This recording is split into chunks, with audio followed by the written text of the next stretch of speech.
হে দর্শক, history of রিভাতে স্বাগতম। তো গল্পে যাওয়ার আগে আমাদের এই যাত্রায় আপনিও সঙ্গী হন। দয়া করে চ্যানেলটি সাবস্ক্রাইব করুন এবং একটি লাইক দিয়ে আমাদের অনুপ্রাণিত করুন। আপনার মূল্যবান মন্তব্য আমাদের গল্পগুলোকে আরও সমৃদ্ধ করতে সাহায্য করবে। তাহলে দেরি কেন, চলুন ডুবে যাই আজকের ভালোবাসার গল্পের মায়ায়।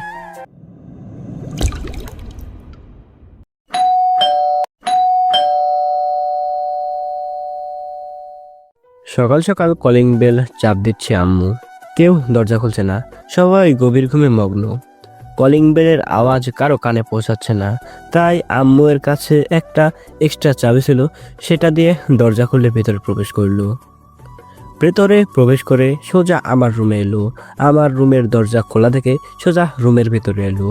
রুমের ভিতরে এসেই আম্মু পুরো থ হয়ে গেল, নিজের চোখকেও বিশ্বাস করতে পারছে না। তাই আম্মু আবার ভালো করে চোখ ডলে নিল। এটা ভুল নয়, সত্যি। আম্মু এটা দেখে হতভম্ব হয়ে গেল। আম্মু দেখলো আমি শুয়ে আছি, আর আমাকে জোরে ধরে শুয়ে আছে আমার সিনিয়র ফুফাতো বোন ইরা আপু। ইরা আপু পরে আছে রাতের পাতলা নাইট ড্রেস, আমাকে শক্ত করে জড়িয়ে ধরে আছে। আমরা দুজনকে শক্ত করে জড়িয়ে ধরে ঘুমিয়ে আছি। আম্মু এটা দেখে কি করবে কিছু ভাবতে পারছে না। আম্মুর মাথায় আকাশ ভেঙে পড়লো, কিভাবে ইরা আপু এটা করতে পারে। আম্মু পুরো রেগে আছে। আম্মু এসব মেনে নিতে পারছে না, মনে হয় সব কিছু যেন দুঃস্বপ্ন। আম্মু তো পুরো শক ও পুরো হতভম্ব হয়ে গেছে। এটা কি দেখছে আম্মু? তারপর আম্মু জোরে জোরে ডাকতে লাগলো। আম্মু ডাকাতে ইরা আপু জেগে উঠলো। তাকিয়ে দেখলো আম্মু জোরে জোরে ডাকছে রেগে। আম্মুকে এত সকালে আশা করেনি ইরা আপু, তাই ইরা আপু বলল, মামি, তুমি এত সকালে? তোমার না বিকেলে আসার কথা ছিল? বিকেলে আসলে তো এসব দেখতে পারতাম না। কি সব দেখতে পারতে না মামি? এখনো তুই এসব বলছিস? ছি ছি ছি, তোর লজ্জা লাগছে না? আমার লজ্জা লাগবে কেন? আজব তো। তুই এসব করবি আমি ভাবতেও পারিনি। কি সব পাগলের মতো কথা বলছো? আর আমি তো আমার রুমে। এতটুকু বলেই থেমে গেল ইরা আপু। চারপাশে তাকিয়ে দেখে এটা তো ইরা আপুর রুম না, আমার রুম। এটা দেখে ইরা আপু অবাক হয়ে গেল। এবার বিছানায় তাকিয়ে দেখলো ইরা আপু। তাকিয়ে দেখে আমি ঘুমিয়ে আছি, আমার উন্মুক্ত পিঠে দেখা যাচ্ছে। তার মানে ইরা আপু এতক্ষণ কোলবালিশ ভেবে আমাকে জড়িয়ে ধরেছিল। ইরা আপু নিজের দিকে তাকিয়ে দেখে নাইট ড্রেস পরে আছে। এটা দেখে আপু আরও অবাকের চরম পর্যায়ে। আপু কখন আবার রুমে এলো এটা ভাবতে পারছে না। আপু কখন আমার রুমে এলো আর কখন আমায় এসে জড়িয়ে ধরলো, এসব ভাবতেই অজ্ঞান হওয়ার অবস্থা ইরা আপুর। তখন ইরা আপু অস্থির হয়ে আম্মুকে বলল, বিশ্বাস করো মামি, তুমি যা ভাবছো তা ঠিক নয়। নিজের চোখে অবিশ্বাস করতে বলছিস এরা? বিশ্বাস করো মামি, আমি কখন অর্ণবের রুমে গেলাম আমি নিজেও জানি না। থাক, আর মিথ্যা বলতে হবে না। এখন না আসলে তো অনেক কিছুই দেখতে পেতাম না। তুমি আমাকে বিশ্বাস করো মামি, আমি কিছুই করিনি। তুই অনেক বিশ্বাস করতাম আমি এরা। তুই এভাবে আমার বিশ্বাস ভাঙবি জানা ছিল না। মামি, তুমি আমার কথাটা বিশ্বাস করো। আমি তো ডিনার করে নিজের ঘরে ঘুমিয়েছিলাম। তোকে আমি নিজের মেয়ের মতো ভাবতাম, কিন্তু তুই, ছি ছি ছি ছি, তুই এটা করতে পারলি? অর্ণব তোর ছোট, তুই তো ওর সিনিয়র, তুই ওর সিনিয়র হয়ে এই কাজটা করতে পারলি? মামি, বিশ্বাস করো, আমরা তো ডিনার করে যে যার রুমে গিয়ে ঘুমিয়েছিলাম। আমি কখন অর্ণবের রুমে এলাম আমি নিজেও জানি না। থাক, আর মিথ্যা বলতে হবে না। আমি তোর আব্বু আম্মুকে ডাকছি, তুই অর্ণবকে ডেকে তোল। মামি মামি মামি, আমার কথাটা তো শোনো। আম্মু কোনো কথা না শুনে রুম থেকে চলে গেল। ইরা আপু মাথায় হাত দিয়ে ধপ করে বিছানায় বসে পড়লো। আমার দিকে তাকিয়ে দেখলো আমি আরাম করে ঘুমিয়ে আছি। তখন ইরা আপু আমাকে ডাকতে লাগলো। আমি উঠলাম না। তখন ইরা আপু আমাকে ঠাস করে একটা চর দিল। এদিকে আমি চর মারার শব্দে লাফ মেরে উঠলাম। গালে হাত দিয়ে তাকিয়ে দেখি চর মেরে গালটা লাল করে দিয়েছে। কি মেরে বাবা, কি হলো, মারলে কেন? তোকে কখন থেকে ডাকছি, উঠছিস না কেন? তা সকাল সকাল আমার রুমে কি মনে করে? আর তুমি নাইট ড্রেস পরে আছো কেন? যাও চেঞ্জ করে এসো। কানের গোড়ায় এমন একটা দিব না? তা তো আমারও প্রশ্ন, আমি তোর রুমে এলাম কি করে? তুমি আবার কখন আসবে? এখন এলে? এখন আসিনি। আমি কখন তোর রুমে কখন আসলাম আর তোকে কখন জড়িয়ে ধরলাম? মামি তো সব দেখে উল্টাপাল্টা কিছু ভেবেছে। কি, তুমি আমার রুমে এসে আমাকে জড়িয়ে ধরেছিলে? তাও আমার আম্মু বাসায় এসেছে, তুমি এটা আমার সাথে করতে পারলে? একদম বাজে কথা বলবি না। বাসায় তুই আর আমি ছাড়া কেউ নেই। আমি নিজে খেতে তোর রুমে আসিনি। তুই আর আমি তো ডিনার করে ঘুমিয়ে গিয়েছিলাম। তাহলে আমি তোর রুমে এসে কখন জড়িয়ে ধরলাম? তা আমি কি করে বলবো? তুমি আমার সব মান সম্মান শেষ করে দিয়েছো। আম্মু এখন আমাকে কত খারাপ ভাববে। তুমি কেন এমনটা করলে আমার সাথে? আমি তোমার কি ক্ষতি করেছিলাম? চুপ, একদম চুপ। আমি তোর রুমে এলাম কখন? আমাকে কেন বলছো? আমি তো তোমার রুমে যাইনি। আমার মনে হয় রাতে ভূত এসেছিল। রাতে ভূত এসে আমাকে তোর রুমে দিয়ে গিয়েছে, জড়িয়ে ধরিয়ে দিল। ফালতু কথা বলার জায়গা পাসনি? তা না হলে তুমি নিজে এসেছো, আমার সব শেষ করে দিয়েছো, লুচ্চা মেয়ে। তোকে না, এখন কি হবে? কি হবে? তোকে আমার এই মুহূর্তে মেরে ফেলতে ইচ্ছে করছে। ফ্রেশ হয়ে নে, তোকে মামি ডাকতে বললো। না জানি আজকে কি হয়। এই বলে ইরাপু চলে গেল হন হন করে নিজের রুমে। আমিও বসে না থেকে ফ্রেশ হতে ওয়াশরুমে এলাম। ফ্রেশ হয়ে বাইরে গেলাম, রুমের মধ্যে বসে রইলাম। না জানি এখন বাসায় কি হয়, তাই ভয়ে রুমের বাইরে বের হলাম না। প্রায় 1 ঘন্টা পরে ইরাপু এলো রুমে। এসে আমাকে বাইরে ডেকে নিয়ে গেল নিচে। আমি আর ইরাপু নিচে নামছি। আমি নিচে তাকিয়ে দেখি আম্মু, ফুপি আর ফুপা বসে আছে। আব্বু দেশের বাইরে গেছে বিজনেসের কাজে। আমি আর ইরাপু নিচে নামতেই ফুপি ঠাস করে একটা চর মেরে দিল ইরাপুকে। ইরাপু গালে হাত দিয়ে মাথা নিচু করে দাঁড়িয়ে আছে। তোকে আমার মেয়ে বলতো ঘৃণা হচ্ছে, তুই এটা করতে পারলি? অর্ণব তো তোর ছোট। আম্মু বিশ্বাস করো, আমি কিছুই করিনি। চুপ, একটা কথা বলবি না। তোর মামি কি মিথ্যা কথা বলছে? তারপর ফুপি আরো অনেক কথা শোনালো ইরাপুকে। ইরাপু আর আমি মাথা নিচু করে দাঁড়িয়ে আছি। তখন আম্মু ফুপিকে থামিয়ে বলে, এখন তো ওকে বকাঝকা করে লাভ নেই। যা ওর তো হয়েই গেছে। তার চেয়ে ভালো ওদেরকে বিয়ে দিয়ে দিই আজকে। যা ভালো মনে করিস তাই কর। আমার কথাটা তো শুনবে সবাই। আমরা সত্যিই কিছু করিনি। চুপ, আর একটা কথাও বলবি না। তোর কোনো কথা শুনতে চাই না আমরা। তারপর ইরাপু অনেক চেষ্টা করেও কিছু করতে পারলো না। আমি কিছুই বলিনি, কি বা বলার আছে আমার? কি আর করার, কাজে ডেকে সন্ধ্যায় বিয়েটা পরিয়ে দেওয়া হলো আমাদের। বিয়ে পরিয়ে দিয়ে ফুপি আর ফুপা চলে গেল। আমি এখন ছাদে দাঁড়িয়ে আছি। রাত প্রায় 10টা বাজে। ছাদে দাঁড়িয়ে ভাবছি কি থেকে কি হয়ে গেল, একদিনের ভিতরে কি হয়ে গেল। আপনারা হয়তো ভালোভাবে সবকিছু বুঝতে পারছেন না। চলুন একটু ফ্ল্যাশব্যাকে যাই, তাহলে সবকিছুই বুঝতে পারবেন। ফ্ল্যাশব্যাক।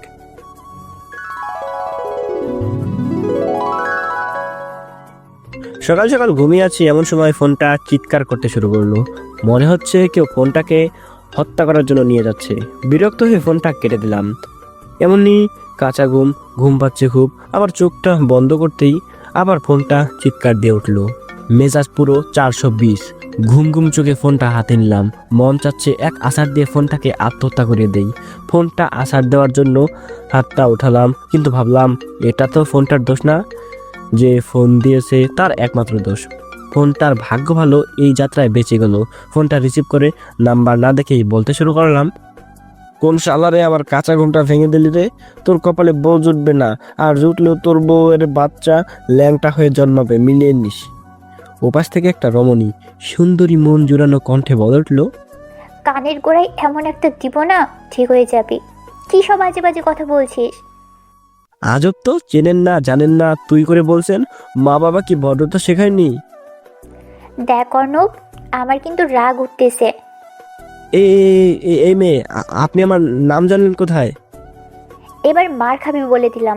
ফোনে তাকিয়ে দেখ, মনে হয় নেশা করেছিস। আমি এবার ফোনে তাকিয়ে অবাক। হায় আল্লাহ, এটা তো ইরাপু। আমি উল্টাপাল্টা অনেক কিছুই বলে ফেললাম।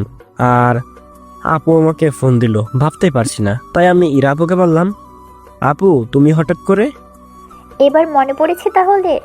আসলে হয়েছে কি, আমি ঘুমিয়েছিলাম, না দেখে বিরক্ত হয়ে ফোনটা রিসিভ করেছিলাম, তো তাই। তুমি কিছু মনে করো না। কি, তুই এখনো ঘুমোচ্ছিস? তো কি করব, আমি কি কোনো ঐতিহাসিক কাজ করতে যাব নাকি? তোকে মামি কিছু বলেনি? কি বলবে? এই যে আমি তোদের বাসায় যাচ্ছি আর তোকে আনতে আসতে বলেছি বাস স্টপে। আম্মু তো কিছুই বলেনি। আমি কিছুই জানি না, 10 মিনিটের মধ্যেই আই বাস স্টপে। ঠিক আছে, যাচ্ছি। আমি লাফ মেরে বিছানা থেকে উঠে পড়লাম। উঠে ফ্রেশ হতে ওয়াশরুমে গেলাম। ফ্রেশ হয়ে সোজা নিচে এলাম। নিচে এসে দেখলাম আম্মুকে চিন্তিত মনে হচ্ছে। আমি আম্মুকে চিন্তিত দেখে বললাম, আম্মু তোমায় চিন্তিত দেখাচ্ছে কেন? কিছু কি হয়েছে? ওসব পরে হবে, আগে জাইডাকে নিয়ে আয়, ও মনে হয় চলে এসেছে এতক্ষণ। তুমি এখন বলছো? ইরাপু চলে এসেছে, আমাকে ফোন দিয়েছিল। ঠিক আছে, যা নিয়ে আয়, বলতেই ভুলে গেছিলাম আমি। ঠিক আছে। তারপর আমি বাইরে বের হয়ে বাইক নিয়ে রওনা দিলাম বাস স্টপের দিকে। প্রায় আধা ঘন্টা পর পৌঁছালাম আমি বাস স্টপে। ইরাপুকে কল করার আগে একটা সিগারেট খেয়ে নেই, খাইতে মন চাচ্ছে। যে ভাবা সেই কাজ। আমি দোকানে গিয়ে সিগারেট নিয়ে সিগারেট ধরিয়ে খেতে লাগলাম। এমন সময় কে যেন বলে উঠলো, স্মাইল প্লিজ। সামনে তাকিয়ে দেখি ইরাপু দাঁড়িয়ে আছে, রেগে আছে প্রচুর পরিমাণে বোঝাই যাচ্ছে। আর এক হাতে মোবাইল ফোন দিয়ে ছবি তুলছে আমার। এটা দেখে সাথে সাথে হাত থেকে সিগারেটটা ফেলে দিলাম। সিগারেটটা ফেলতেই ইরাপু এসে রাগী দৃষ্টিতে বলল, কি রে, ফেলে দিলি কেন?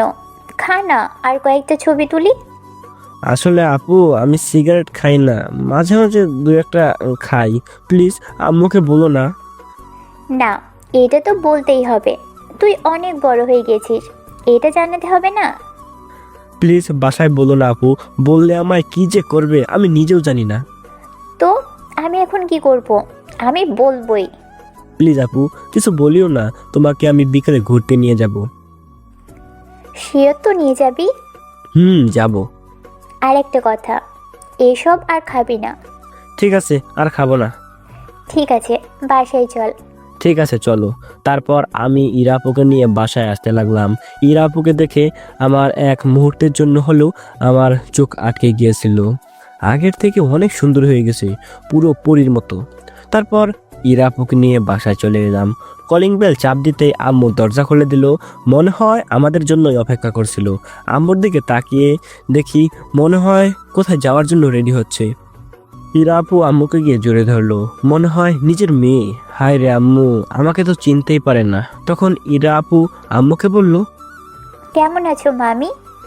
আমি ভালো আছি, তুই কেমন আছিস আগে সেটা বল। হুম, খুব ভালো আছি। কেমন ভালো আছিস? তুই তো শুকিয়ে গেছিস। কি বললা আম্মু? শুকিয়ে গেছে? দিন দিন খেয়ে মোটা হচ্ছে। দেখছো মামি, সবাই বলে আমি শুকিয়ে যাচ্ছি, আর তোমার ছেলে বলে নাকি মোটা হচ্ছে। ওর তো কাজ ওই একটাই, সবার পেছনে লেগে থাকা। আচ্ছা, তুই এবার 1 মাস থাকবি বলে দিলাম। হুম, থাকবো, কলেজ তো অফ। তা তুমি কি কোথাও যাবে নাকি? যেভাবে সেজেছো। আমাদের বাসায় যাব, বাবা নাকি অসুস্থতায় দেখতে যাব। তা কখন আসবে?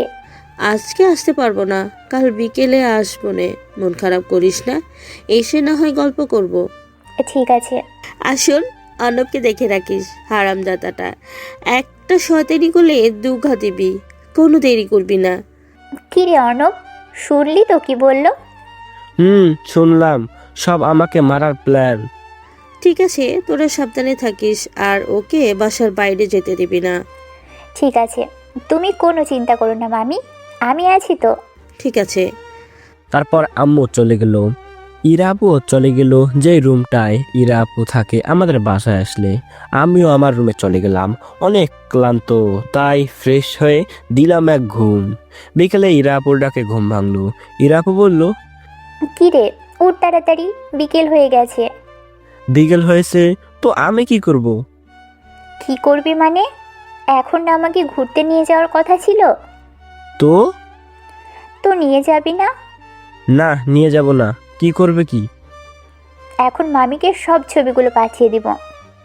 তো দাও না, বাধা দিয়েছে কে? তখন আম্মু বাসায় ছিল, তাই ঘুরতে নিয়ে যাওয়ার কথা বলেছিলাম। এখন তো আম্মু নাই, নো টেনশন, আম্মুকে চাইলেও দেখাতে পারবে না।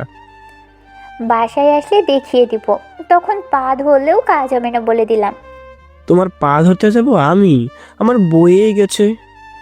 ঠিক আছে, দেখা যাবে। সন্ধ্যায় তো আমার কাছে আসতেই হবে। খাবি কি? হোটেল থেকে নিয়ে আসবো, আমার চিন্তা করতে হবে না। তোকে তো বাড়ির বাইরে যেতে বারণ করেছে, আমি যেতে দিলে তো যাবি? ঠিক আছে, যাব না, যাও। আমি না খেয়েই থাকতে পারি, না খেয়ে থাকতে পারবো, তোমার কাছে যাওয়া লাগবে না আমার। ঠিক আছে, দেখি আমার কাছে আসতে হয় কি না। ঠিক আছে, যাও যাও, যাব না। তারপর ইরাপও চলে গেল ভেংচি কেটে। আমিও শুয়ে না থেকে ফ্রেশ হয়ে নিলাম। আস্তে আস্তে সময় যেতে লাগলো। যতবার ইরাপুর সাথে দেখা হয়েছে ততবার মুখ ভেংচি কেটে চলে গেছে। মন চায় মুখটা ভেঙে দেই। এক পর্যায়ে সন্ধ্যা হয়ে এলো, খুব খিদে পেয়েছে।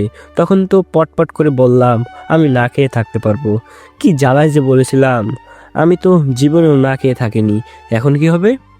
তখন না খেয়ে থাকতে পারবো বলে ভুল হয়ে গেছে, এখন তো বলতেও পারছি না খিদে পেয়েছে। এদিকে পেটে আমার ইঁদুর হরতাল শুরু করছে। ধুর, তখন ঘুরতে নিয়ে গেলে ভালো হতো। যাই হোক, এখন ইরাপুকে যেভাবে হোক কনভিন্স করতে হবে। তাই আমি রুম থেকে বেরিয়ে দেখলাম ইরাপু সোফায় বসে টিভি দেখছে। আমিও গিয়ে ইরাপুর পাশে গিয়ে বসলাম। আপু, কি করো? দেখতেই তো পারছিস, টিভি দেখি। আপু, তুমি তো ফুচকা খেতে খুব পছন্দ করো, তোমাকে কালকে ফুচকা খাওয়াবো। কি ব্যাপার, তেল দিচ্ছিস কেন? খিদে পেয়েছে বুঝি? আমি কখন তেল দিলাম? তোমাকে খাওয়াতে চাইলাম, আর তুমি এই জন্য মানুষের উপকার করতে নেই। বুঝি বুঝি, সব বুঝি। খিদে পেয়েছে তাই আমার কাছে আসছিস। তখন তো পটপট করে বললি না খেয়ে থাকতে পারবি, আমার কাছে আসবি না। আমি তো তখন ভুলে বলেছিলাম। যাও, এবার কথা দিলাম কালকে তোমাকে ফুচকা খেতে নিয়ে যাব। না, এখন হবে।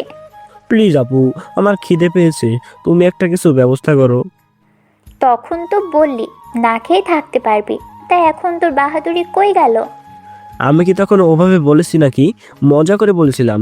আমি তো জীবনেও না খেয়ে থাকিনি, তুমি কিছু একটা ব্যবস্থা করো। ব্যবস্থা করতে পারি, তবে তোকে এখন কান ধরে 20 বার উঠবোস করতে হবে। বললাম তো কালকে নিয়ে যাব। তা তো নিয়ে যাবি, এখন চটপট 20 বার কান ধরে উঠবোস কর। সুযোগ নিতেছো? ঠিক আছে, এক মাগে গরম থুকু, শীত যায় না, আমিও দেখে নিব। ঠিক আছে, কি করবি করিস, এখন কান ধর। কি আর করার, কান ধরে উঠবোস করতে হবে। আশেপাশে তো কেউ নেই, তাই মান সম্মানের কোনো ভয় নাই। যাই হোক, আমি কান ধরে উঠবোস করতে লাগলাম, আর ইরাপু হাসতে লাগলো। কি সুন্দর তার হাসি, মনে হয় কেউ এই হাসি দেখে সারা জীবন পার করে দিতে পারবে। কি এক অদ্ভুত মায়া তার হাসিতে। আমি ইরাপুর হাসির দিকে তাকিয়ে রইলাম। ইরাপু একটা ধমক দিল, আমিও আবার কান ধরে উঠবোস করতে লাগলাম। পুরোপুরি 20 বার উঠবোস করতে লাগলাম। কি মেয়ে রে বাবা, একটু দয়মাও নাই। তারপর শেষ করে ধপ করে সোফায় বসলাম। তখন ইরাপু বলল, কি রে, আর বাহাদুরি করবি আমার সামনে? আমারও সুযোগ আসবে, সময় মতো সব শোধ দিয়ে দিব। ঠিক আছে, দেখা যাবে। তারপর ইরাপু রান্নাঘরে চলে গেল। এমনি আমার খিদে পেয়েছে, তার উপর আবার এই শাস্তি, মনে হচ্ছে খিদেটা আরো বেড়ে গেল। এমন সময় ইরাপু রান্নাঘর থেকে খাবার নিয়ে বেরিয়ে এলো। আমি ইরাপুর দিকে অবাক হয়ে তাকিয়ে আছি। তখন ইরাপু বলল, কি রে, এভাবে কেন তাকিয়ে আছিস? মনে হয় এলিয়েন দেখছিস। তুমি এত তাড়াতাড়ি খাবার কোথায় পেলে? কেন, মামি রান্না করে দিয়ে গেছে। কি, তুমি আমার সাথে চিট করেছো? তুইও আমার সাথে চিট করছিস, শোধ দিয়ে দিলাম। আমারও সুযোগ আসবে। তোর আসলে আমারও আসবে। এত কথা বাদ, তুই খাবি নাকি না?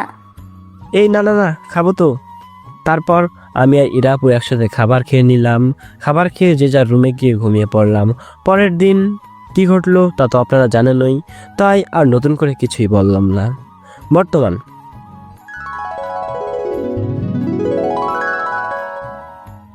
বর্তমানে ছাদে দাঁড়িয়ে আছি আর ভাবছি একদিনে কি থেকে কি হয়ে গেল। কালকে সিঙ্গেল গ্রুপের মেম্বার ছিলাম, আর আজই সেই যোগ্যতা হারিয়ে ফেললাম।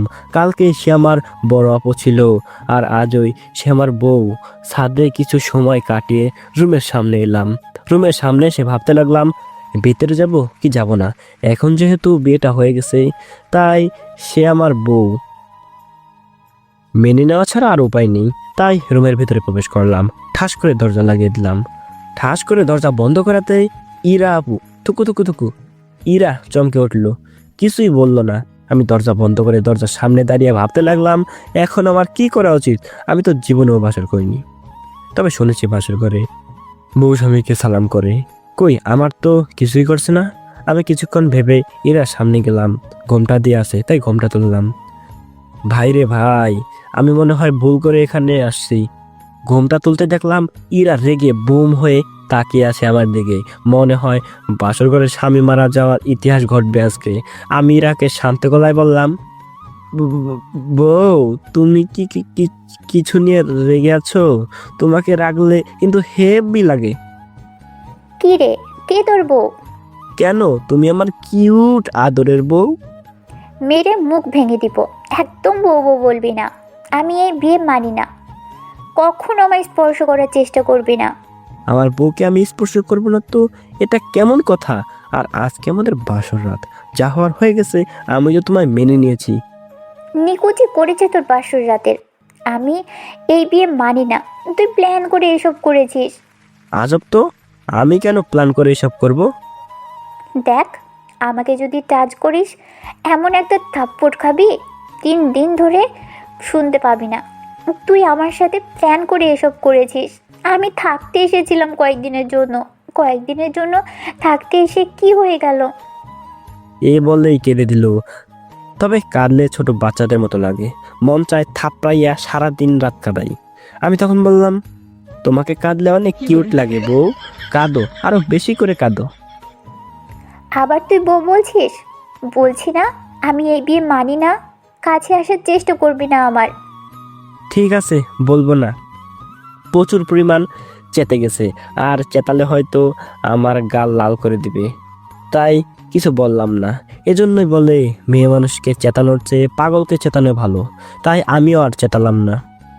আমি আর দাঁড়িয়ে না থেকে ঘুমানোর জন্য খাটে যেতে লাগলাম। এমন সময় ইরা রেগে বলল, কি রে, তুই আমার দিকে আসছিস কেন?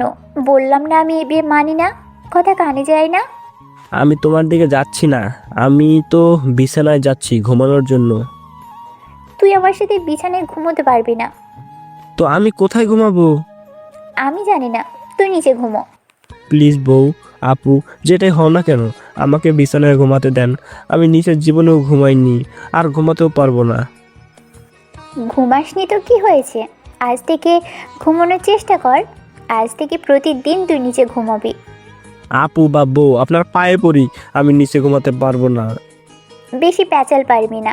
আজ থেকে তুই প্রতিদিন নিচে ঘুমাবি, এটাই ফাইনাল। এ বলে ইরা একটা বালিশ আর কাঁথা নিচে ছুড়ে দিল। কি আর করার, আমাকে নিচেই ঘুমাতে হবে আজকে। জানি না কতদিন নিচে ঘুমাতে হবে। একদিনে সব লাইফস্টাইল বদলে গেল আমার। আমি নিচে শুয়ে পড়লাম। ইরার উপরে আরাম করে শুয়ে আছে, মনে হচ্ছে এক লাথি দিয়ে খাট থেকে ফেলে দেয়। কিন্তু কিছুই বলতে পারছি না, কারণ হাজার হলেও আমার সিনিয়র আদুরের কিউট বউ। আপনারা আবার নজর দেন না। নিচে শুয়ে আছি, অনেক সময় হলো, ঘুম আসছে না। আসলে নিচে ঘুমানোর অভ্যাস আমার নাই। অনেক ঠান্ডা লাগতেছে।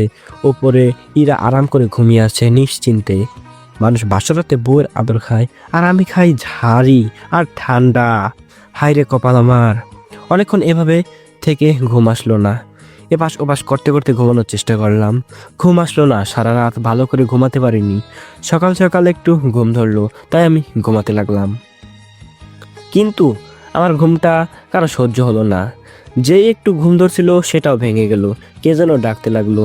রাগী দৃষ্টিতে তাকালাম, কে আমার ঘুমটা ভেঙে দিল। তাকিয়ে দেখি আমার কিউট বউটা। মুহূর্তে আমার রাগটা ঠান্ডা হয়ে গেল। তখন আমি বললাম, কি হলো বউ, ডাকছো কেন? মামি দরজার ওপাশে ডাকতেছে, তাড়াতাড়ি উঠো। তো খুলে দাও না বউ, আমাকে ডাকতেছে না। কি রে, তোকে বললাম না বউ বউ করবি না। মেরে মুখ ভেঙে দিব বলে দিলাম। আর বলবো না, যাও এখন দরজা খুলে দাও। তুই এখান থেকে উঠ, এখান থেকে উঠ। বিছানায় গিয়ে ঘুমানোর অভিনয় কর। কেন, আমার ঘুম পাচ্ছে, ডিস্টার্ব করো না। এমনি সারা রাত ঘুমাতে পারিনি। এখানে এখন এভাবে দেখলে সব শেষ।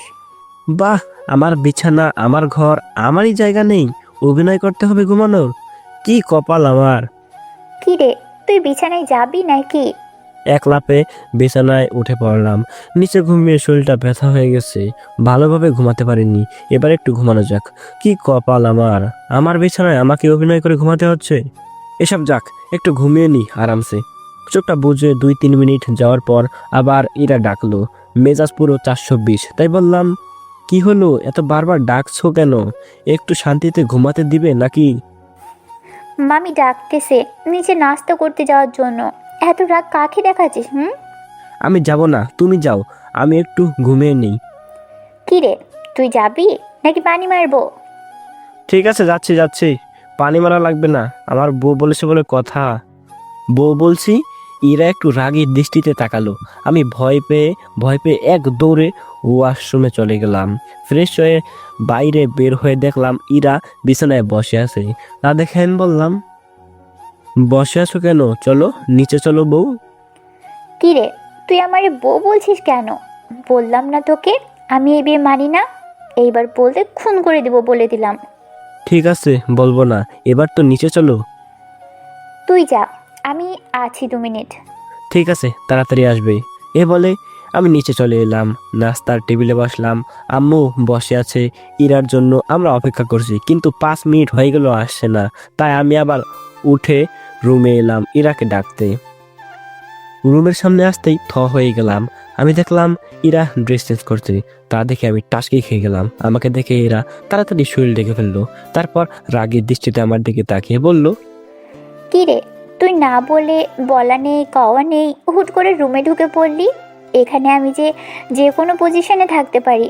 আমার রুমে আমি বলে করে ঢুকবো নাকি? তাছাড়া তুমি তো এখন আমার বউ, তা দেখলেই বা কি? বললাম না বউ বলবি না। তোরা সব ছেলে এক লুচ্চা। কি, আমি লুচ্চা? ঠিক আছে, আমি লুচ্চা। আমার বউর সাথেই তো লুচ্চামি করতে গেছি, অন্য কারোর সাথে তো আর না। এটার অধিকার আমার আছে। বললাম না অধিকার ফলাতে আসবি না। আমি এই বিয়ে মানি না। তুই ষড়যন্ত্র করে আমাকে বিয়ে করেছিস। আমি তোমাকে কিভাবে ষড়যন্ত্র করে বিয়ে করলাম? আর ষড়যন্ত্র করে যদি বিয়ে করেই থাকি, তাহলে বাসরতে আমার অধিকার ঠিকই বুঝে নিতাম। তোরা তো ওই একটা কাজই করতে পারিস। তোরা সব ছেলেরাই এক। তুমি কিন্তু আমাদের ছেলে জাতিকে অপমান করছো। তোমার সাথে আমি আর ঝগড়া করতে চাই না। তুমি তাড়াতাড়ি রেডি হয়ে নিচে এসো, আম্মু অপেক্ষা করতেছে। এই বলে নিচে চলে এলাম আমি। কিছুক্ষণ পর ইরা এলো, দেখেই বোঝা যাচ্ছে রেগে আছে। তারপর নাস্তা করে রুমে চলে এলাম আমি।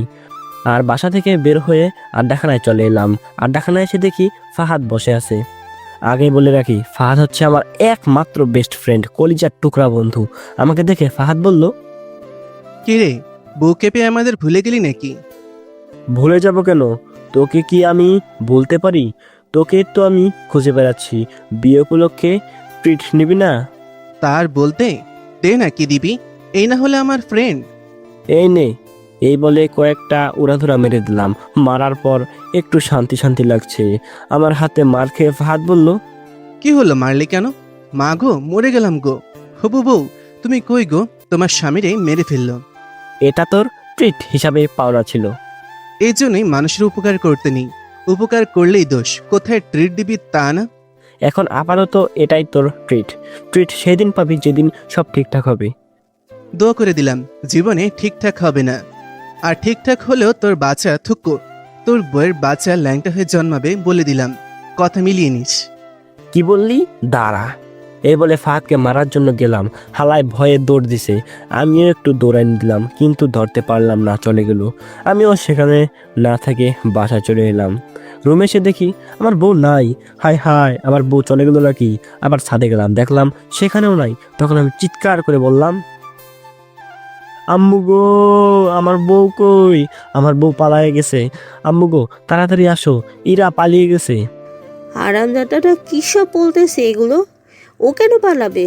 ও তো আমার সাথেই আছে। এই বলে আম্মু রান্নাঘর থেকে বের হয়ে আসলো। হাতে দেখলাম কুন্তি, তার পেছন পেছন ইরা বের হয়ে আসলো। ইরা আমার দিকে অনেক রাগের দৃষ্টিতে তাকিয়ে আছে। মনে হচ্ছে কাঁচায় চিবিয়ে খাবে আমাকে, লবণ মরিচ ছাড়াই। একদিকে ইরার এভাবে রাগের দৃষ্টিতে তাকিয়ে আছে, আর একদিকে আম্মুর হাতে কুন্তি। পরিস্থিতি খুব ভয়ানক। তাই কিছু না বলে সেখান থেকে দৌড় দিয়ে রুমে চলে গেলাম। রুমে এসে ভাবতে লাগলাম, যাই হোক, ইরা মনে হয় সব কিছু মেনে নিতে শুরু করেছে। এটা ছিল আমার একটা ভুল ধারণা। তারপর সারাদিন কেটে গেল ইরার ইগনোরে। আমাকে দেখলে ইগনোর করে, কথা বলতে চাইলেও কথা বলে না, পাশ কাটিয়ে চলে যায়। রুমের মধ্যে আমি আসতেই সে চলে যায়। দুপুর থেকে পুরো সন্ধ্যা পর্যন্ত এইভাবে ইগনোর করলো ইরা আমাকে। মনটা একটু স্যাদ কইরা উঠলো। এমনকি সন্ধ্যায় খাওয়ার সময়ও আমার দিকে একবারও তাকাইলো না। সন্ধ্যার খাবার খেয়ে আমি রুমে চলে এলাম। রুমে এসে ভাবতে লাগলাম, না এভাবে আর চলতে দেওয়া যাবে না, এই ইগনোর নেওয়া যাবে না। এসব রুমে বসে ভাবতে লাগলাম। তখন ইরা রুমে এলো। আমি কোনো কথা না বলেই ইরাকে ধরে বিছানায় বসিয়ে দিলাম। আমার এদিকে অবাক হয়ে তাকিয়ে আছে ইরা। আমি তাকে বিছানায় বসিয়ে দিয়ে ফ্লোরে বসে পড়লাম। আমি তারপর ইরাকে শান্ত সুরে বললাম, তুমি আমাকে এভাবে ইগনোর করতেছো কেন? আমি আর এগুলো নিতে পারতেছি না, যা হওয়ার হয়ে গেছে। এখন তো তুমি আমার বউ। বাসায় কেউ নেই, শুধু তুই আর আমি। একসাথে ডিনার করে ঘুমোলাম, কিন্তু সকালে আমি তোর ঘরে কিভাবে গেলাম বল আমাকে? ভূতে তো আর এ কাজ করতে পারে না। সত্যি বলবো না মিথ্যা? একদম মিথ্যা কথা বলবি না, সব সত্যি কথা বলবি। আসলে কি, আমি তোমাকে সেই ছোট্টবেলা থেকে ভালোবাসি, কিন্তু তোমাকে কখনো বলা হয়নি।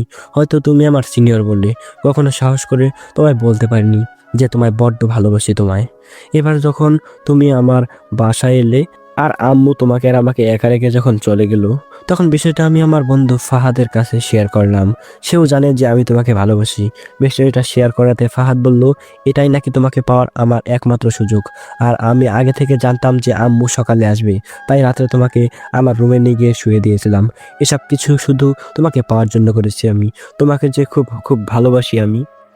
তোর এসব করতে একটুও বাঁধলো না? ফাহাদ অন্য খারাপ কিছু করতে বলেছিল, কিন্তু আমি অতটাও খারাপ না। তুই এরকম করতে করতে পারলি? আমার সম্মানের কথা একটুও ভাবলি না। মা বাবা কত বিশ্বাস করতো আমায়, মামি কত বিশ্বাস করতো আমায়। এখন আমার মা বাবা আমাকে ঘৃণা করে, মেয়ে বলতেও নাকি তাদের লজ্জা করে আমাকে। এত বড় একটা অপবাদ দিলি আমায়।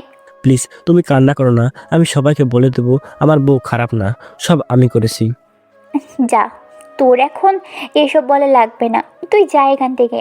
না, আমি সবাইকে বলে দেবো আমার বউ খারাপ না, আমি ইচ্ছে করে এইসব করেছি তাকে বিয়ে করার জন্য। এই বলে আমি ইরাকে জড়িয়ে ধরলাম। ইরা আমাকে এক ধাক্কায় সরিয়ে দিয়ে বলল, খবরদার আমাকে টাচ করার চেষ্টা করবি না, টাচ করলে খারাপ হয়ে যাবে বলে দিলাম। তুমি তো আমার বউ, তোমাকে টাচ করবো না কেন? আমার বউকে আমি টাচ করতেই পারি। আমি এই বিয়েটাই মানি না, সেখানে আবার বউ। খবরদার স্বামীর অধিকার ফলাতে আসবি না আমার কাছে। মানছি আমি ষড়যন্ত্র করে তোমায় বিয়ে করেছি, কিন্তু বিশ্বাস করো তোমাকে আমি খুব খুব খুব ভালোবাসি। যা করেছি শুধুমাত্র তোমাকে পাওয়ার জন্য। এখন শুধু সাজাতে আসবি না, যা এখান থেকে, ডিভোর্স দিয়ে দিব আমি তোকে। প্লিজ তুমি এভাবে বলো না, আমার খুব কষ্ট হচ্ছে, খুব ভালোবাসি তোমায়, বিশ্বাস করো। হাত ধরে কথাটা বললাম। একদম টাচ করার চেষ্টা করবি না আমায়। কখনো কিছু করার চেষ্টা করলে আমি আত্মহত্যা করব, এই বলে দিলাম। এর জন্য শুধু তুই দায়ী থাকবি। প্লিজ তুমি এভাবে বলো না, আমি তোমাকে তোমার অনুমতি ছাড়া কখনো টাচ করব না, তবুও তুমি নিজের কোনো ক্ষতি করো না। ইরা কোনো কথা না বলে কাঁদতে কাঁদতে বিছানায় শুয়ে পড়লো। আমিও নিচে শুয়ে পড়লাম, কিন্তু ঘুম আসতেছে না। একটু আগে বলা কথাগুলো খুব মনে পড়ছে, বুক ফেটে কান্না আসছে আমার। তাই শুয়ে না থেকে দরজা খুলে চলে এলাম ছাদে। আগে থেকে কয়েকটা সিগারেট কেনা ছিল, সেগুলো নিয়ে এলাম। আকাশের দিকে তাকিয়ে একের পর এক সিগারেটের ধোঁয়া উড়াতে লাগলাম। কেন জানি না খুব কষ্ট হচ্ছে আমার। মানছি না হয় আমি একটা ভুল করেছি, তাও শুধু ইরাকে পাওয়ার জন্যই করেছি। আমি যে বড্ড ভালোবাসি তাকে, সে কেন বোঝে না? কী করে বোঝাই আমি তোমাকে কতটা ভালোবাসি আমি তোমায় ইরা? এসব নানান কথা ভাবতে লাগলাম আর একের পর এক সিগারেট ধরতে লাগলাম। রাত প্রায় 1টা বাজে। আমি এখন ছাদে দাঁড়িয়ে আছি। এবার রুমে যাওয়া দরকার, তাই ছাদ থেকে নেমে রুমে এলাম। রুমে এসে দরজাটা অফ করে দিলাম। বিছানায় তাকিয়ে দেখলাম ইরা ঘুমিয়ে গেছে। ঘুমন্ত অবস্থায় একটা পরীর মতো লাগছে তাকে, কিন্তু এই পরীটা যে আমার ভালোবাসা বোঝে না। মন চায় সারা জীবন এভাবেই দেখতে দেখতে কেটে যাক, সময়টা এখানেই থমকে যাক। সময়টা এখানে থমকে হয়ে গেলে কতই না ভালো হতো। চুলগুলো মুখের সামনে এসে পড়ছে, মন চাচ্ছে চুলগুলো কানে গুঁজে দেই, কিন্তু আমি তাকে কথা দিয়েছি আমি তাকে টাচ করব না। কোনো এক কারণে আমি তাকে টাচ করতে পারলাম না। কি কিউট লাগছে ইরাকে। এভাবে কিছুক্ষণ তাকিয়ে রইলাম ইরার দিকে। মন চায় সারা জীবন এভাবে তাকিয়ে থাকি। সারা জীবন এভাবে তাকিয়ে থাকলে মন ভরবে না। ইরার দিকে তাকিয়ে বললাম, তোমাকে আমি কি করে বোঝাই আমি যে তোমায় কতটা ভালোবাসি। বুকের ভিতর কতটা জায়গা নিয়ে বসবাস তোমার। সেই ছোট্টবেলা থেকে তোমাকে আমি আমার বুকের ভেতরে জায়গা দিয়েছি। অনেক অনেক ভালোবাসি তোমায়, যে ভালোবাসা কোনো পরিমাণ করে মাপা যায় না। কি করে বোঝাই আমি তোমাকে ছাড়া অসম্পূর্ণ আমি। তোমাকে ছাড়া এক মুহূর্তেও ভালো লাগবে না। আমার সবকিছুই বিস্বাদ মনে হবে। কি করে বোঝাই আমি তোমাকে কতটা ভালোবাসি। এসব অনেক কিছুই বললাম। হয়তো এরা কিছুই শুনতে পায়নি, কারণ সে ঘুমিয়ে আছে। তারপরও কিছুক্ষণ ইরার দিকে তাকিয়ে থেকে আমিও নিচে শুয়ে পড়লাম, কিন্তু ঘুম আসতেছিল না। মনে হচ্ছে কান্না আসবে বুক ফেটে। এসব নানা কিছু ভাবতে ভাবতে কখন যে ঘুমিয়ে গেলাম মনেই নাই। ডিস্টার্ব করবো না আর এরাকে। জোর করে তো আর ভালোবাসা পাওয়া যায় না। ও ওর মতো থাকুক, আমি আমার মতো। ভালোবাসা তো সবার কপালে আসে না। আমিও না হয় এই দলে। আর যাই হোক, ভালোবাসা তো জোর করে পাওয়া যায় না। সকাল সকাল দরজায় ঠক ঠক আওয়াজে ঘুম ভেঙে গেল। তাকিয়ে দেখি ইরা বিছানায় ঘুমিয়ে আছে, আর দরজা বাইরে থেকে আমাদের বাসার কাজের মেয়ে ঋতু ডাকতেছে। তাই আমি উঠে পড়লাম। তারপরে ইরাকে ডাকতে লাগলাম, কিন্তু উঠছে না। অনেক ডাকাডাকি করলাম, উঠছে না। এখন কি করার? দরজাটা হালকা করে খুলে মাথাটা বের করে বললাম, কি হয়েছে, ডাকছো কেন এত সকাল সকাল? ভাইয়া, আন্টি ইরা আপুকে নিয়ে যেতে বলল। ও এখন যেতে পারবে না। কেন? ও গোসল ও করতে গেছে। তাই বলেন? আসলে বলিয়েন আন্টি নিচে যেতে বলল। ঠিক আছে। তারপরে কাজের মেয়ের ঋতু লজ্জা পেয়ে চলে গেল। আমি মাথা চুলকাতে চুলকাতে ভাবলাম, কি হলো, লজ্জা পেল কেন? আমিও কি কোনো কিছু বললাম নাকি? পরক্ষণে এই জিহ্বায় কামড় দিলাম। হায় হায়, বুঝতে পারলাম কি বলে ফেলেছি। আমি দরজাটা লাগিয়ে দিলাম। দেখলাম ইরা এখনো ঘুমিয়ে আছে। আবার অনেক টাকাটাকি করলাম, কিন্তু উঠলো না। স্পর্শ তো করতে পারবো না, তাই এখন কিভাবে উঠাবো সেটাই ভেবে পাচ্ছি না। এই তো আইডিয়া পেয়েছি। ওয়াশরুম থেকে একটা বালতিতে পানি নিয়ে এলাম। পানি নিয়ে এসে আবারও কয়েকবার ডাকাডাকি করলাম, কিন্তু উঠলো না। এবার দিমু মুখে এক বালতি ঢেলে। সাথে সাথে ইরা লাফ মেরে বিছানা থেকে উঠলো। আমার দিকে রাগে দৃষ্টিতে তাকিয়ে আছে। মনে হয় রাগে পুড়ে যাচ্ছে, আর সেই আগুনের তাপ আমার দিকে আসছে। ইরা রেগে আমাকে বলল, কি হলো? তুই এভাবে ভিজিয়ে দিলি কেন? আম্মু নিচে যেতে বলল। কখন থেকে আমি ডাকছি, উঠছো না কেন? তাই বলে এভাবে ভিজিয়ে দিবি? তো কি করব, কখন থেকে ডাকছে, উঠছই না। আর তোমাকে তো আমি কথা দিয়েছি তোমাকে কখনো স্পর্শ করব না, তাই কিভাবে উঠাবো? তাই এই আইডিয়াটা পেলাম। আইডিয়াটা ভালো, তাই না? নিকুচি করেছো তোর আইডিয়ার। আর কখনো এভাবে পানি মারবি না। ঠিক আছে, যদি কখনো তোমায় ডাকি, তুমি যদি না ওঠো, তখন আমি করব। তখন দেখা যাবে। এই বলে ইরা ওয়াশরুমে চলে গেল। কিছুক্ষণ পর ওয়াশরুম থেকে ফ্রেশ হয়ে আসলো। ফ্রেশ হয়ে এসে রুম থেকে বেরিয়ে গেল। আমিও বিছানায় শুয়ে পড়লাম। রাত্রে ভালোভাবে ঘুমাইনি, তাই একটু আরামসে বিছানায় ঘুমানো যাক। বিছানাটা হয়তো আমাকে মিস করছে অনেক দিন ধরে, তাই বিছানায় শুয়ে শুয়ে ঘুমিয়ে পড়লাম। একটু পর ঘুম ভেঙে গেল। নিচে তাকিয়ে দেখলাম এরা শুয়ে আছে। একটু করে শীত লাগছে হয়তো, তাই আমি চাদরটা তার গায়ে টেনে দিলাম। তারপর আমি বাইরে বের হয়ে আসলাম। বাইরে বের হয়ে আড্ডাখানায় গেলাম। সেখানে ফাহাদের সাথে কিছু সময় আড্ডা দিলাম। একটু আড্ডা দিয়ে বাসায় ফিরলাম। রুমে এসে দেখলাম ইরা নেই। ইরাকে খুঁজতে খুঁজতে রান্নাঘরে চলে গেলাম। দেখলাম ইরা রান্নাঘরে সবজি কাটার চেষ্টা করছে, কিন্তু কাটতে পারছে না ভালোভাবে। তাই আমি রান্নাঘরের ভিতরে ঢুকলাম। আমায় দেখে কিছুই বললো না। আমি তার হাত থেকে সুইটা নিয়ে সবজিগুলো কাটতে লাগলাম। আমিও ভালোভাবে কাটতে পারলাম না, কেমন যেন হয়ে যাচ্ছে। তা দেখে ইরা মুচকি মুচকি হাসছে। আমি আর না পেরে সেখান থেকে চলে আসলাম। মান সম্মানটাই আগে, তাই সুযোগ করে চলে এলাম। যাক বাবা, আর জীবনেও কাটতে যাব না। মেয়েদের কাজ মেয়েদেরকেই মানায়। তারপর রান্নাঘর থেকে রুমে চলে এলাম। রুমে এসে কিছুক্ষণ আমার ইউটিউব চ্যানেলে ঢুকলাম। দেখলাম গল্পে তেমন কোনো রেসপন্স নেই, তাই গল্প ছাড়ার আগ্রহটাও দিন দিন কমে যাচ্ছে। মন খারাপ করে ইউটিউব থেকে বের হয়ে পড়লাম। রুমে বসে ফোন চাপতেছিলাম, এমন সময় আউ করে কারো চিৎকারের আওয়াজ কানে আসলো। রুম থেকে বের হয়ে দেখি রান্নাঘর থেকে আসলো আওয়াজটা। রান্নাঘরে গিয়ে দেখি ইরা আঙুল কেটে বসে আছে, আঙুল থেকে রক্ত পড়ছে। কোনো কথা না ভেবে সাথে সাথে আঙুলটা বুকে নিয়ে সসতে লাগলাম আমি। ইরা কেমন ড্যাব ড্যাব করে তাকিয়ে আছে আমার দিকে। আমি সেদিকে লক্ষ্য না দিয়ে আঙুলটা চষতে লাগলাম। কিছুক্ষণ পর রক্ত পড়া বন্ধ হয়ে গেল। এতক্ষণে রান্নাঘরে আম্মু চলে এসেছে। ইরা কেমন করে তাকিয়ে আছে আমার দিকে, তাই আমি কোনো কথা না বলে সেখান থেকে চলে এলাম। রুমে এসে ভাবতে লাগলাম আমি কাজটা ঠিক করলাম নাকি ভুল করেছি। কারণ আমি ইরাকে কথা দিয়েছিলাম কখনো তাকে স্পর্শ করবো না, কিন্তু তাকে স্পর্শ করেই ফেললাম। ইরা রুমে এলে তাকে সরি বলে দেবো, এসব ভাবতে লাগলাম। তখন ইরা রুমে প্রবেশ করলো, আমার দিকে কেমন করে তাকালো। আমি ইরাকে বললাম সরি। কেন? তখনকার ঘটনার জন্য। আমি আপনাকে কথা দিয়েছিলাম কখনো স্পর্শ করব না, কিন্তু আমি আপনাকে স্পর্শ করে ফেলেছি, তার জন্য আমি সরি। ঠিক আছে, সেটা তো আমার ভালোর জন্যই ধরেছিস।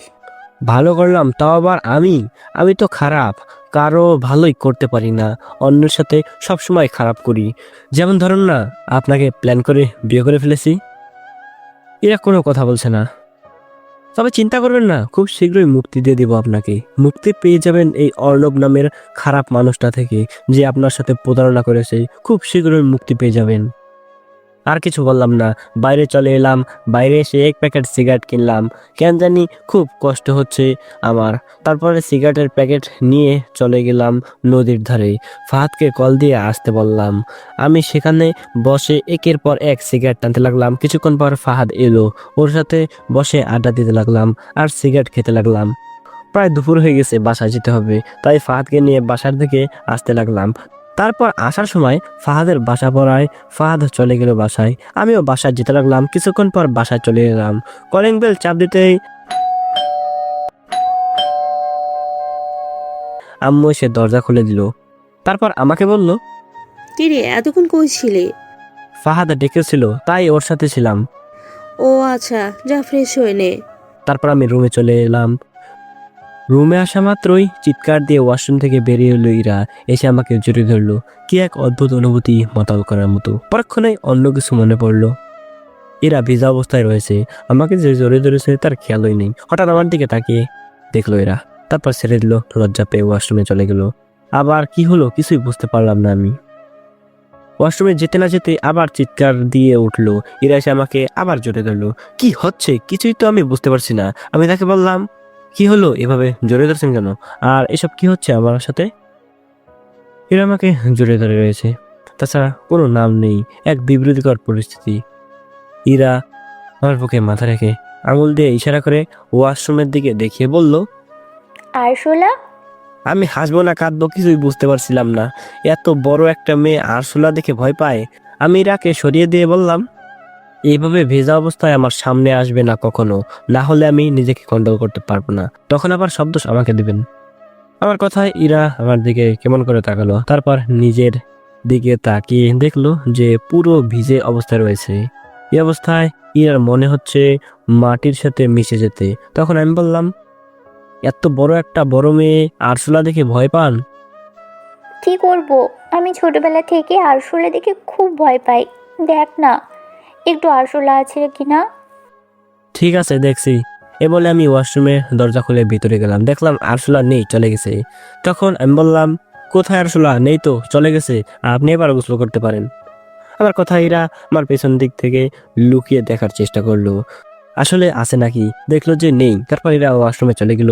আমিও বাইরে চলে এলাম। রুমের মধ্যে এসে বিছানায় বসে রইলাম। কিছুক্ষণ পর ইরা ওয়াশরুম থেকে বেরিয়ে এলো চুল মুছতে মুছতে। সারা ঘরে মনে হয় তার চুলের গন্ধ মাতরা হয়ে আছে। কি অদ্ভুত সুবাস, পাগল করার মতো। ভেজা চুল থেকে টপ টপ করে পানি পড়ছে। তার তাজা সুবাস সারা রুমে ছড়িয়ে পড়েছে। কি এক মাতাল করার মতো নেশা। আমি আর কিছু না ভেবে কাপড় নিয়ে ওয়াশরুমে চলে গেলাম। গোসল করে বাইরে বের হয়ে দেখি ইরা রাগী দৃষ্টিতে তাকিয়ে আছে আমার দিকে। মনে হচ্ছে কিছু একটা নিয়ে রেগে আছে। এমন কোনো কাজ আমি করিনি রেগে যাওয়ার, তাই সেদিকে পাত্তা দিলাম না আমি। তারপর আম্মু এসে আমাদের দুজনকে ডেকে নিয়ে এলো খাবার টেবিলে। দেখলাম ইরা আগে রাগী দৃষ্টিতে তাকিয়ে আছে আমার দিকে। বিষয়টা কিছুই বুঝলাম না, কি হলো, কেন এমন করতেছে। এভাবে পুরো বেলা কেটে গেল। যতবার ইরার সাথে দেখা হয়েছে ততবার রেগে রেগে তাকিয়েছিল আমার দিকে। এমনকি সন্ধ্যার সময় খাবার সত্ত্বেও আমার দিকে রেগেছিল। এভাবে রেগে থাকতে দেওয়া যাবে না। কি হয়েছে তাই সন্ধ্যার ডিনার করার পর আমি রুমে গিয়ে বসে রইলাম। তখন ইরা রুমে আসলো। আমি তাকে বললাম, দুপুর থেকে রেগে আছেন কেন? মনে হচ্ছে কিছু একটা নিয়ে রেগে আছেন। তোর ফোন বের কর। কেন? ফোন দিয়ে কি করবেন? আপনারটা তো আছেই। বের করতে বলছি, বের কর। ঠিক আছে, এই নিন। তারপর ফোনটা বের করে ইরাকে দিলাম। সাথে সাথে ইরা একটা নাম্বার আমাকে বের করে দেখালো। দেখলাম নাম্বারটা সেভ করা আছে মাই ক্রাশ নাম দিয়ে। এটা দেখে ইরা রেগে আছে, ভাবতেই পারছি না কেনই বা রাগ হয়ে থাকবে, কিছুই তো বুঝতে পারছি না। সে তো আমায় ভালোই বাসে না, তাহলে এটা নিয়ে রেগে যাওয়ার কারণ বুঝলাম না। তখন ইরা বলল, বল, কার নাম্বার এটা? কেন, দেখতে তো পাচ্ছেন মাই ক্রাশ দিয়ে লেখা আছে, তার মানে তো আমার ক্রাশ এরই হবে নাকি? এটা নিয়ে আপনার কোনো সমস্যা বা রেগে যাওয়ার কোনো কিছুই বুঝলাম না। বল, এটা কার নাম্বার? তোর ক্রাশের নিকুচি করেছি আমি। বল নাম্বারটা কার। আমি বলতে পারবো না। বলবি না তো? ঠিক আছে, আমি কল দিচ্ছি। তারপর ইরা আমার ফোন দিয়ে সেই নাম্বারে কল করলো। সাথে সাথেই ইরার ফোনটা বেজে উঠলো। এটা দেখে ইরা কিছুই বলল না, ফোনটা আমাকে দিয়ে দিল আমারটা। তখন আমি বললাম, এক সময় ছিল ক্রাশ, কিন্তু এখন আর নাই। একটাই ছিল, একটাই বা রেখে লাভ কি? অযথাই মিথ্যা একটা নাম। এ বলে ইরার সামনেই নাম্বারটা ডিলিট করে দিলাম। ইরা বাধা দিতে চেয়েও পারলো না বাধা দিতে। তারপর ফোনটা টেবিলে রেখে নিচে বিছানা করে ঘুমাতে যাব এমন সময় ফোনটা চেঁচামেচি শুরু করে দিল। এক রাশ বিরক্ত নিয়ে ফোনটার দিকে তাকালাম, দেখলাম ফাহাদ কল করেছে। ফোনটা রিসিভ করতেই ওপাশ থেকে খুব খুশি খুশি কণ্ঠে ফাহাদ বলল, দোস্ত তুই কই? কেন রে, আমার কি এখন রাতে চুরি করতে যাওয়ার কথা ছিল নাকি? আরে ভাই বল, কোথায় আছিস? এত রাতে কোথায় থাকার কথা? বাসায় আছি। এই জায়গায় আয়। কেন, কি হয়েছে এত রাতে? মিতু খেতে বললো কি জানি সারপ্রাইজ দেবে আমাদের, আর আমিও ভাবছি ওকে আজকে প্রপোজ করে দেব। তুই যা, আমি গিয়ে কি করব? আমার ঘুম পাচ্ছে অনেক। আরে আয়, তোরে যেতে বলেছি। তুই থাকলে আমি একটু সাহস পাই, তাছাড়া তোদেরকেও ট্রিট দেবো ভাবছি। আগে বলবি তো। ঠিক আছে, যাচ্ছি, তুই থাক তোর বাসায়, আমি আসছি। না, তুই শুধু এই জায়গায় আয়। আগে থেকে চলে এসেছি আমি, এখানে বসে রয়েছি মিতুর জন্য। ঠিক আছে, আমি যাচ্ছি। আসলে মিতু হচ্ছে ফাহাদের বেস্ট ফ্রেন্ড, আমারও ফ্রেন্ড। ফাহাদ গত 2 বছর ধরে মিতুকে ভালোবাসে, কিন্তু কখনো বলতে পারে নাই। তাই আজ নাকি বলবে, সেই কারণে আমাকে যেতে বললো। আর ট্রিট দিলে তো কোনো কথাই নেই, সবার আগে আমি। ফোন রেখে দিয়ে ইরার দিকে তাকালাম, দেখলাম ঘুমোয়নি, বিছানায় বসে আছে, আমার দিকে তাকিয়ে আছে। তখন আমি বললাম, কি হলো, এভাবে তাকিয়ে আছেন কেন? এত রাতে কোথায় যাবি তুই? আরে এসব বাদ দিন, আমাকে একটা সাহায্য করতে পারবেন? কি সাহায্য? বল। আমি এখন বাইরে যাব। ফাহাদ একটা পার্টি দিতে চাইছে, ছোট্টখাটো ট্রিট দিবে। আপনি তো জানেন আম্মু আমায় যেতে দিবে না, তাই আমি এখন লুকিয়ে যাব। আর রাত্রে আপনাকে ফোন দিব, তখন আপনি দরজাটা খুলে দিন, আমি টুপ করে ভিতরে চলে আসব। তাহলে কেউ জানতেই পারবে না আমি বাইরে গেছিলাম। একটু সাহায্য করবেন? কি? তুই এখন বাইরে যাবি আর আমি কি করব? কেন, ঘুমাবেন? না, আমি এখন ঘুমোবো না, আর কোনো সাহায্য করতে পারবো না। কেন, কি করবেন এখন? তুই পার্টিতে যাবি আর আমি বাসায় ঘুমোবো, তাই না? এটা চলবে না, আমিও যাব তোর সাথে। কি, এত রাতে আপনিও যাবেন? এটা কিভাবে সম্ভব? আর আম্মু যেতে দিবে না? দিবে দিবে, আমরা তো লুকিয়ে যাব। না, আপনাকে আমি নিয়ে যেতে পারবো না। তুই নিয়ে যাবি না মানে? তোর ঘাড় নিয়ে যাবে। তুই নিয়ে না গেলে তুইও যেতে পারবি না, মামিকে সব বলে দিব আমি। ব্ল্যাকমেইল? তুই যা মনে করিস। আমার মতো একটা খারাপ মানুষের সাথে যাবেন? এটা কিভাবে হয়? যদি কোনো ক্ষতি করে দেয় আপনার? ঠিক আছে চলুন, অতটাও খারাপ নয় আমি। কথাটা শোনা মাত্রই ইরার মুখের হাসি ফুটে উঠলো। তারপর ইরা রেডি হলো, আমিও রেডি হলাম। এখন কথা হচ্ছে বাইরে যাব কিভাবে? দরজা তো বন্ধ করা। তাই আমি ভাবতে লাগলাম, এমন সময় ইরা বলল, কি হলো? কি ভাবছিস? ভাবছি এখন বাইরে যাব কিভাবে। দাঁড়ান, আমি আম্মুর রুম থেকে চাবিটা চুরি করে নিয়ে আসি। চুরি করতে হবে না। তো যাব কিভাবে? দরজা তো বন্ধ, খোলার জন্য চাবিটা লাগবে। মামি একটা চাবি আমাকে আগেই দিয়েছে, যদি কোনো সময় দরকার হয় ওইটা আছে, ওইটা দিয়ে খুলবো, চল। ঠিক আছে চলেন। তারপর ইরাকে নিয়ে আস্তে আস্তে দরজা খুললাম, তারপর দরজাটা বন্ধ করে দিলাম। কোনো মতে বাইরে বের হলাম বাসা থেকে। এখন কথা হলো যাব কিভাবে? বাইক নিয়ে যাওয়া তো যাবে না। এখন একমাত্র উপায় হলো রিক্সা। এখন আবার রিক্সার জন্য অপেক্ষা করতে হবে। দূর, ভালো লাগে না। ভাগ্য ভালো, বেশি অপেক্ষা করতে হলো না। সাথে সাথে একটা রিক্সা পাওয়া গেল। তারপর ইরা আর আমি রিক্সা চড়ে বসলাম। আমি কোনোদিন মেয়ের সাথে এক রিক্সায় চড়িনি। কেমন যেন একটা আনইজি ফিল হচ্ছে। রিক্সায় জায়গা কম, তাই বারবার ইরা আপুর শৈলের সাথে আমার শৈল ঘেঁষা খাচ্ছে। এক বিব্রতিকর পরিস্থিতি। কেমন যেন লাগছে আমার। এই প্রথম কোনো নারীর সাথে বসে একসাথে যাচ্ছি, তাও আবার এত রাতে। ফিলিংসটাই অন্যরকম, অনুভূতিটা অন্যরকম। অনুভূতিটা আপনাদের বলে বোঝাতে পারবো না। এত রাতে প্রিয় মানুষটির সাথে বসে রিক্সায় একসাথে যাচ্ছি, এক অন্যরকম অনুভূতি কাজ করার কথা, কিন্তু আমার সেই রকম অনুভূতি কাজ করছে না। কেন কাজ করছে না সেটা তো আপনারা ভালোভাবেই জানেন। তবুও একটা অন্যরকম অনুভূতি কাজ করছে। খোলা বাতাসের কারণে ইরা চুলগুলো এলোমেলোভাবে উঠছে। ইরা চুলগুলো পুরো উন্মুক্ত করে দিয়েছে। মনে হচ্ছে এতদিন পর চুলগুলো ছাড়া পেয়ে প্রাণ ফিরে পেয়েছে। খোলা বাতাসে চুলগুলো উঠতেছে। কিছু কিছু চুল এসে আমার মুখের উপর পড়তেছে। কি এক অদ্ভুত অনুভূতি, কি এক অদ্ভুত নেশা, মাতাল করার মতো। কি তার চুলের ঘ্রাণ, মনে হয় সব সময় এই চুলের ঘ্রাণে ডুবে থাকি। চুলগুলো এলোমেলোভাবে উঠতেছে আর ইরা সেগুলোকে সামলাতে ব্যস্ত। কখনো এদিক কখনো ওদিক ছোটাছুটি করছে। মনে হচ্ছে আজকে ছাড়া পেয়েছে। ইরাকেও আজকে খুব খুশি লাগছে।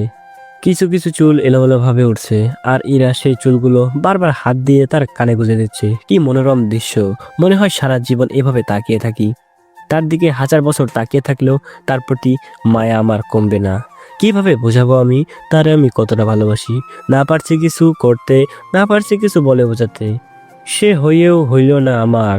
মনে হয় সারাটা জীবন এভাবে ইরার সাথে যেতে থাকি। রাস্তা যেন শেষ না হয়, সময়টা যেন এখানেই থমকে যায়। তবে অনেক ভালো হতো, অন্তত প্রিয় মানুষটার সাথে থাকতে পারতাম। বারবার ইরার চুলগুলো আমার মুখের উপর পড়তেছে আর তার শরীরের সাথে আমার শরীরের স্পর্শ হচ্ছে। এক বিবৃতিকর পরিবেশ। এভাবে যেতে আমার অনেক হিমশিম খেতে হচ্ছে। অনুভূতিগুলো বারবার নাড়া দিচ্ছে। এভাবেই ফাহাদের বলা জায়গায় চলে এলাম। রিক্সা থেকে নেমে ভাড়াটা দিয়ে দিলাম। তারপরে ইরা আর আমি ভিতরে যাব, তার আগে দেখতে পেলাম ফাহাদ আসছে ভেতর থেকে বাইরে। মনে হয় মনটা খারাপ, তার দেখেই বোঝা যাচ্ছে। ফাহাদ বাইরে বেরিয়ে আমাদের ক্রস করে চলে যাচ্ছে। আমাকে দেখলই না, অদ্ভুত। নাকি দেখেও না দেখার ভান করলো। এমন সময় আমি ফাহাদের সামনে গিয়ে বললাম, কিরে, আমরা এখানে আছি, দেখতেই পাচ্ছিস না? নাকি দেখেও না দেখার ভান করছিস? আরে তোরা আয় না, দেখিনি কখন আসলি? আরে ইরাপু জি, কেমন আছেন? ভালো আছি, আপনি? আমিও ভালো আছি। কিরে, তুই বাইরে কোথায় যাচ্ছিস? আমাদের এখানে আসতে বলে। যা না, তোরা ভিতরে যা, মিতু ভেতরে আছে। তুই কোথায় যাচ্ছিস সেটা বল। চল, আমার সাথে চল। না, আমি যাব না, আমাকে বাসায় যেতে হবে। কি, তুই আমাদের এখানে ডেকে এনে এখন বলতেছিস তোর বাসা যেতে হবে? এটা কেমন কথা? যা ভেতরে যা, মিতু আছে। আমার ভালো লাগছে না, প্লিজ আমায় বলিস না ভেতরে যেতে। দেখলাম ফাহাদের চোখের কোনো পানি। কথাটা কেমন কেমন করে বলল ফাহাদ। কখনো এভাবে কথা বলে না ফাহাদ। নিশ্চয়ই কিছু একটা হয়েছে ওর, না হলে আমাদের আসতে বলে বাসায় চলে যাবে কেন? আর যখন কল করেছিল তখন তো অনেক খুশি দেখাচ্ছিল। মৃত্যুকে বলে প্রপোজ করবে, তাহলে কেন চলে যাচ্ছে? এখানে কিছু একটা হয়েছে মনে হয়। তখন আমি ফাহাদকে বললাম, সত্যি করে বলতো কি হয়েছে তোর, আর তোর চোখের কোণে পানি কেন? এটুকু বলতে ফাহাদ আমাকে জোরে ধরে কেঁদে দিল। এরকম পরিস্থিতির জন্য কখনোই তৈরি ছিলাম না আমি। কি হলো কিছুই বুঝলাম না, কেনই বা এমন করছে। তখন আমি ফাহাদকে বললাম, কিরে, এভাবে কান্না করতেছিস কেন? বল কি হয়েছে আমাকে। মিতু তোকে কিছু বলছে?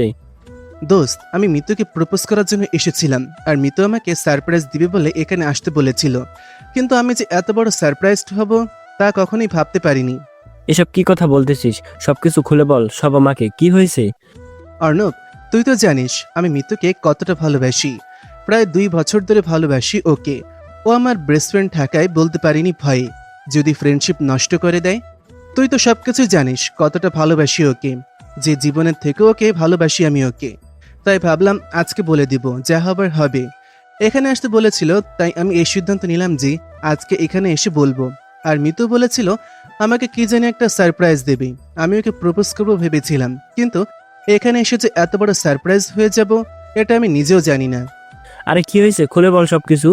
তুই তো জানিস আমি 2 বছর ধরে ওকে ভালোবাসি। এখানে এসে সব শেষ হয়ে গেল। আরে বল না, কি শেষ হয়ে গেল?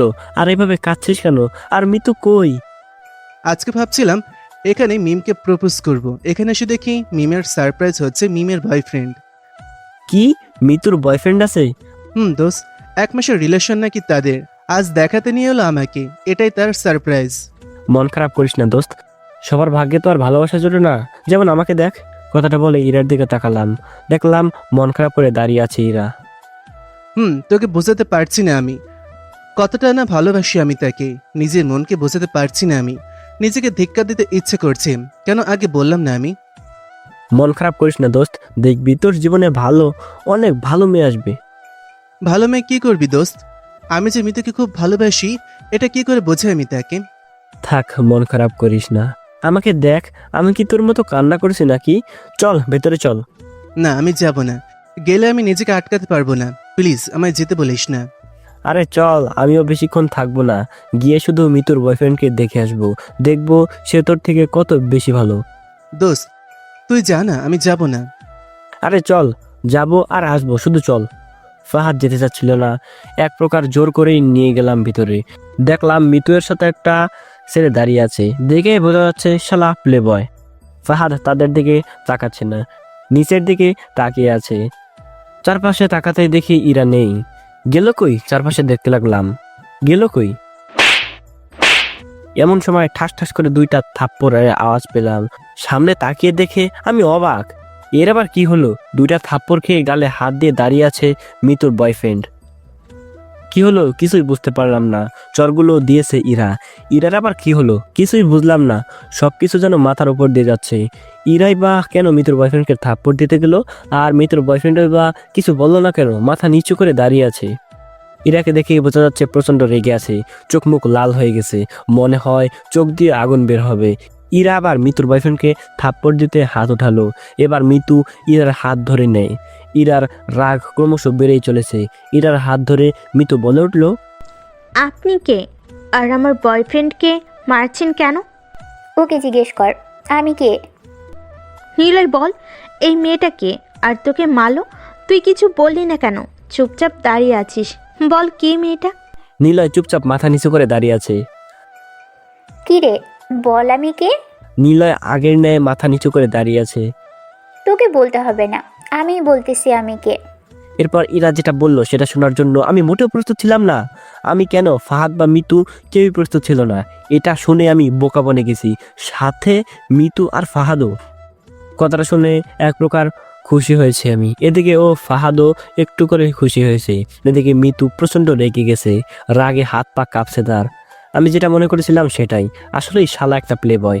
ইরা যে কথাটি বলল সেটা হলো, ওর নাম নিলয়। আমার সাথে ওর 3 মাসের সম্পর্ক ছিল, এখনও আছে। এটাকে ভালোবাসা বললে চলে না। ও শুধু আমার দেহকেই ভালোবাসতো, বারবার রুম ডেট করার কথা বলতো। কিন্তু আমি এমন মেয়ে না, তাই জন্যই হয়তো বেঁচে গেছি আমি। একদিন হঠাৎ করে দেখলাম নিলয় একটা মেয়ের সাথে বসে আছে পার্কে। সেখানে গিয়ে দেখলাম নিলয় একটা মেয়ের কোলে মাথা দিয়ে আছে। মুহূর্তের মধ্যেই রাগে হাত পা কাঁপতে শুরু করলো আমার। তারপর সেখানে গিয়ে ঠাস ঠাস করে 2টা থাপ্পড় মেরে দিলাম নিলয়কে। নিলয় কিছু না বলে মেয়েটাকে পাঠিয়ে দিল। পরে আমাকে বলেছে ওর নাকি বোন হয় মেয়েটি, আর ও নাকি ওর বোনকে নিয়ে ঘুরতে এসেছিল, আর ওর নাকি শরীর খারাপ লাগছিল, তাই ওর বোনের কোলে মাথা দিয়ে শুয়েছিল। আরও অনেক কিছু বলে আমাকে কনভিন্স করেছে। 3 মাসের রিলেশন হলেও খুব ভালোবাসতাম আমি ওকে, তাই ওকে অনেক বিশ্বাস করতাম। তাই সেই দিনের কথাগুলো বিশ্বাস করে নিয়েছিলাম। কিন্তু ও সেই বিশ্বাসের সুযোগ নিয়েছে, খেলা করেছে আমার মতো মেয়ের ভালোবাসা নিয়ে। না জানি আরও কত মেয়ের সাথে এইরকম করেছে। এখনও ওর সাথে আমার রিলেশন আছে, না জানি কত মেয়ের সাথে রিলেশন আছে ওর। ভাগ্য ভালো এখানে এসেছিলাম, না হলে তো আসল রূপ কখনোই ধরতে পারতাম না। আর ওর সাথে রিলেশনে ছিলাম বলেই আমি অর্ণবকে, তোমার আর আমার ভাগ্য ভালো মিতু, আমি না আসলে হয়তো ও তোমারও ক্ষতি করে দিত। না জানি আর কতগুলো গার্লফ্রেন্ড আছে ওর, তোকে তো পুলিশে দেওয়া উচিত। এই কথাগুলো বলেছিল ইরা। কথাগুলো শুনে মিতু জাস্ট অবাক হয়ে গেছে, মুখ থেকে কোনো কথা বের হচ্ছে না। রাগে হাত পা কাঁপতেছে। এমন সময় ঠাস ঠাস করে আরও 2টা থাপ্পড়ের আওয়াজ পেলাম। দেখলাম নিলয় নামে ছেলেটি থাপ্পড় খেয়ে গালে হাত দিয়ে দাঁড়িয়ে আছে। 2 গালের থাপ্পড়গুলো দিয়েছে মিতু। এমন আরও 2টা থাপ্পড় দিয়ে দিল ইরা। বিষয়টা বুঝলাম না, এই মেয়েটার এত হাত চলে কেন? তখন মিতু বলল, কিরে বল, আর কত মেয়েকে নিয়ে এভাবে খেলা করবি তুই? জানোয়ারের বাচ্চা, তোকে তো পুলিশে দিতাম আমি, কিন্তু দিলাম না। যাক, তোকে ছেড়ে দিলাম আমি এবারের মতো ঠিক হয়ে যাওয়ার জন্য। সর চোখের সামনে থেকে। এই বলে মিতু আরও 2টা থাপ্পড় দিয়ে দিল, সাথে আরও 2টা দিল। আমি আর ফাহাদ শুধু এদের কাহিনী দেখতেছি। তারপর ছেলেটি মাথা নিচু করে চলে গেল। আমার মন চাচ্ছিল কয়েকটা দিয়ে দেয় শালাকে, দিলাম না। এমনি থাপ্পড় খেয়ে ওর মনে হয় সব দাঁত পড়ে গেছে। বেচারা সারা জীবন মনে রাখবে থাপ্পড়ের কথা। আমি আর ফাহাদ অনেক খুশি হয়েছি। আমি অনেক খুশি হয়েছি কারণ মিতুর সাথে এবার ফাহাদের মিলটা করিয়ে দিতে পারবো। তখন মিতু বলল, ধন্যবাদ আপু আপনাকে। আপনি না থাকলে হয়তো আজ অনেক বড় ক্ষতি হয়ে যেত আমার। আর আপনি কে আমি তো চিনলাম না। ইরা কোনো কিছু বলার আগে আমি বললাম, এটা হচ্ছে আমার সিনিয়র ফুফাতো বোন। ইরা কিছুই বললো না, একটু রাগী দৃষ্টিতে তাকিয়ে থাকলো আমার দিকে। এখানে রাগার কি হয়েছে কিছুই বুঝলাম না। তখন ইরা বলল, ধন্যবাদ দেওয়ার কিছুই নেই, আপনিও তো আমার একটা বোনের মতো। তা ফাদ, তুই এইভাবে তখন চলে গেলি কেন? আমি বলছি, জানেন আপু, হারামিটা আমাকে কি যেন বলবে বলে বলেছিল, কিন্তু না বলে চলে গেল। তখন অনেক রাগ হয়েছিল আমার।